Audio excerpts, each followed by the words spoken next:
नमस्कार दोस्तों, मैं राम प्रताप आज पुनः उपस्थित हूँ आप लोगों के बीच में एक ज्ञानवर्धक कहानी के साथ, जिसका शीर्षक है कर भला तो हो भला। कहानी को स्टार्ट करने से पहले मैं आप लोगों से एक रिक्वेस्ट करूँगा, यदि अभी तक आपने चैनल को सब्सक्राइब नहीं किया है, चैनल को सब्सक्राइब करें और पास में बने बेल आइकन को अवश्य दबाएं ताकि हर वीडियो मिले आपको सबसे पहले।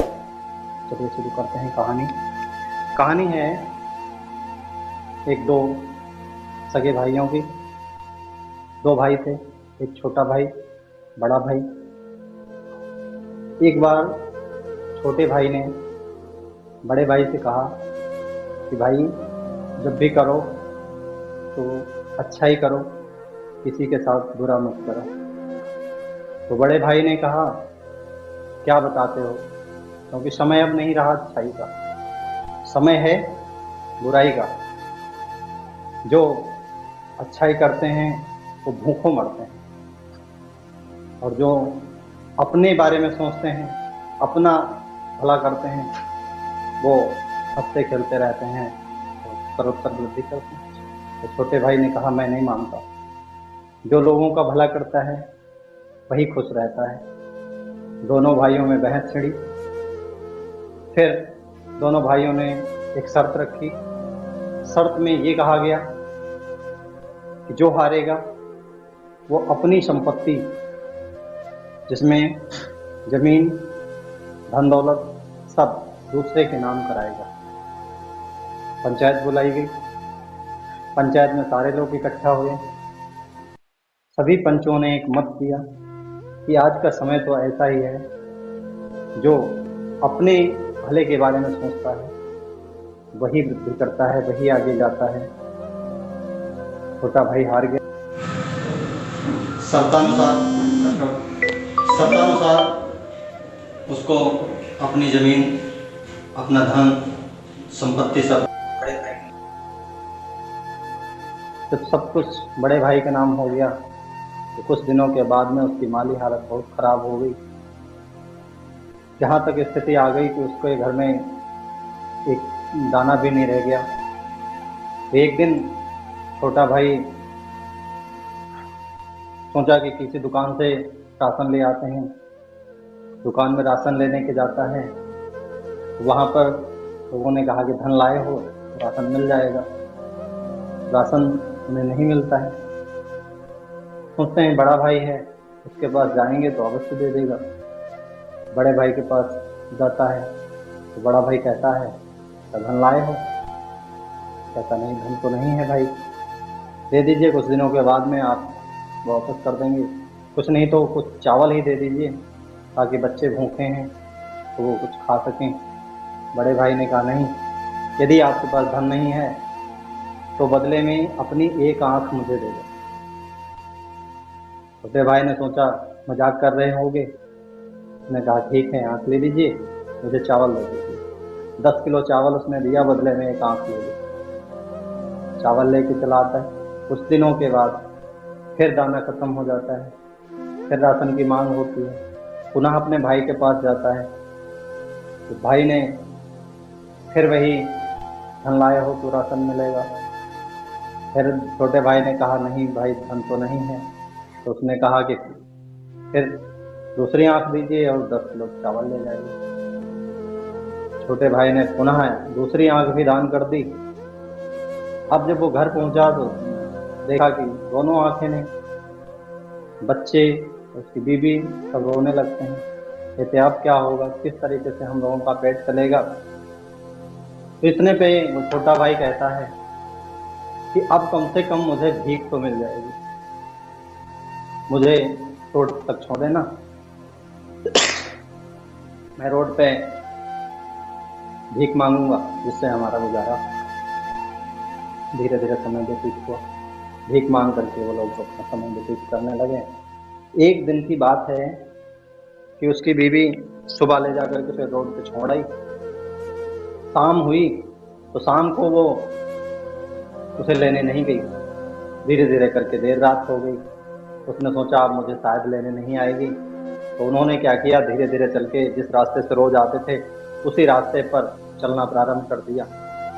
लेकिन वो जा न सके, तो करीब में ऐसे देखा तो एक पेड़ मिल गया, तो पेड़ की रोक लेकर के बैठ गए कि रात अब यहीं पर व्यतीत कर लेते हैं, सुबह देखा जाएगा जो होगा। तो उसी दिन वो बैठे हुए थे पेड़ के नीचे।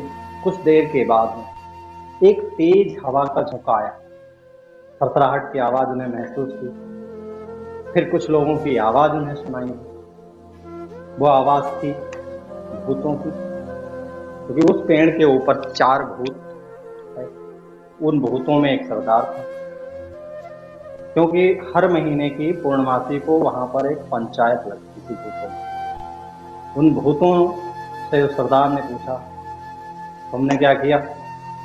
तो कहा, हमने बहुत अच्छा काम किया।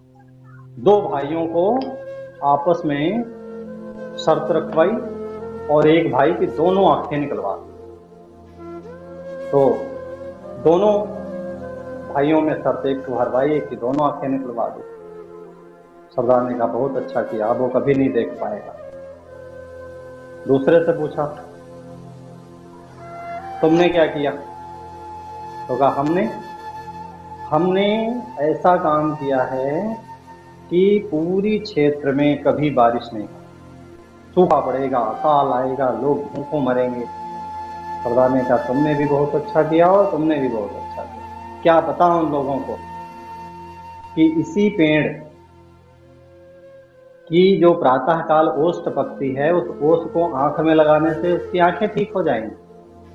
और क्या पता कि यहाँ से 4 कोस दूरी पर एक पहाड़ है, उस पहाड़ के नीचे की मिट्टी निकालने से यहाँ भयंकर बारिश होगी। उन लोगों को तो पता नहीं है। वो व्यक्ति नीचे बैठा उन बातों को सुन रहा था। तीसरे से पूछा गया, तुमने क्या किया?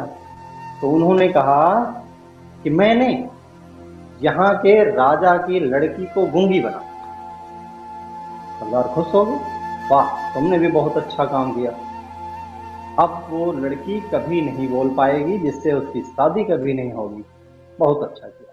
क्या पता उनको कि इसी पेड़ की शाखा को पीस करके उस लड़की को पिलाने से उस लड़की का गूंगापन दूर हो जाए। क्या पता उन लोगों को। व्यक्ति बैठे नीचे सुन रहा। एक तेज का झोंका आया। उन सब ने कहा कि चलो अगली पूर्णिमा को फिर यहीं पर मिलते हैं, फिर देखते हैं आप लोगों ने क्या किया। हवा का झोंका आया, वो सब चले गए, आवाज शांत हो गई। धीरे धीरे करके सुबह हुई। सुबह होने पर उस व्यक्ति को वही सारी बातें याद आ रही थी उन भूतों की। उसने प्रातःकाल ओस जो टपक रही थी, उन्हीं ओस को लेकर के अपनी आंखों में लगाया। उसकी दोनों आंखें जैसी थी पहले वैसी ही हो गई। बड़ा खुश हुआ। जाकर के कुछ दूरी पर ही वो पहाड़ था। उस पहाड़ नीचे से मिट्टी निकाली, और जैसे ही मिट्टी निकाली बहुत भयंकर बारिश हुई। बारिश होने से सभी सूखे पड़े तालाब जल से भर चुके थे। लोगों में खुशी की लहर थी। ऐसा काम किसने किया? पता लगा कि फला व्यक्ति ने इस तरह का कर्तव्य किया है जिसके कारण पानी बरसा।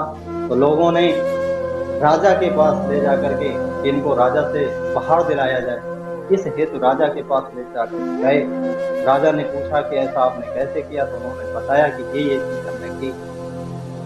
पता लगा है कि आपकी लड़की गूंगी हो चुकी है। हाँ, लड़की हमारी गूंगी हो गई, उसकी शादी होने वाली थी, बारात आने को है, हम लोग बहुत दुखी हैं, क्या करें क्या ना करें। तो व्यक्ति ने कहा कि हम आपकी लड़की को सही कर सकते हैं। अब लड़की को लाया गया। उन्हीं पेड़ की शाखा को वो ले करके आया था। शाखा को पीसा और पीस करके लड़की को खिलाया। लड़की का गूंगापन दूर हो गया। राजा ने उसको बहुत सारा धन दे करके विदा किया, सम्मान दिया गया। जब वो अपने घर पहुंचता है, बड़े भाई ने देखा, अरे हमसे भी ज्यादा अमीर हो गया, इतना धन इसको कहाँ से मिल गया। वो नेक इंसान था। बड़ा भाई आया, उसका सम्मान किया, पूछा कि भाई कैसे आए हो? तो उसने कहा कि मुझे राज बता दो कि आपकी दोनों आंखें कैसे आ गई, आपने ये सब काम कैसे किया? तो उसने राज बता दिया कि यहाँ से कुछ दूरी पर एक पेड़ है, उस पेड़ पे पूर्णिमा को भूतों की मीटिंग लगती है, वो लोग अच्छी अच्छी चीजें बताते हैं। वो बड़ा भाई, उसकी नीयत में खोट थी, उसने सोचा कि उसे पास जाकर के हम भी वो चीज जान लेते हैं। बड़ा भाई भी पहुंचा पूर्णिमा की रात। हुआ क्या, वो सारे भूत इकट्ठा हुए उसी तरह से।